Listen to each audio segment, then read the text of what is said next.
काय सांगता, यंदा नारळी पौर्णिमेच्या दुसऱ्या दिवशी रक्षाबंधन, कसा असेल मुहूर्त? मंडळी, यंदा पंचांगानुसार नारळी पौर्णिमा 8 तर रक्षाबंधन 9 ऑगस्टला होणार आहे.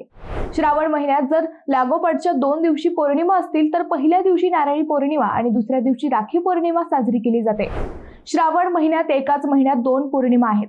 पहिली पौर्णिमा शुक्रवारी 8 ऑगस्ट रोजी तर दुसरी पौर्णिमा शनिवारी 9 ऑगस्ट रोजी आहे. बऱ्याच वर्षांनंतर हा दुहेरी योग जुळून आल्याचे पंचांगकर्ते सांगतात. त्यामुळे या सणाला यंदा अधिक महत्त्व प्राप्त झाले आहे. पौर्णिमा तिथी 2 दिवस असल्यामुळे आणि भद्रकाल नसल्यामुळे नारळी पौर्णिमा आणि रक्षाबंधन हे सण अधिक शुभ ठरत आहेत. 8 ऑगस्ट रोजी दुपारी 2:32 पौर्णिमेला प्रारंभ होणार आहे. त्यामुळे दुसऱ्या दिवशी शनिवारी मध्याह्नानंतरही पौर्णिमा राहणार आहे. त्यामुळे शनिवारी राखी पौर्णिमा सण साजरा केला जाणार आहे.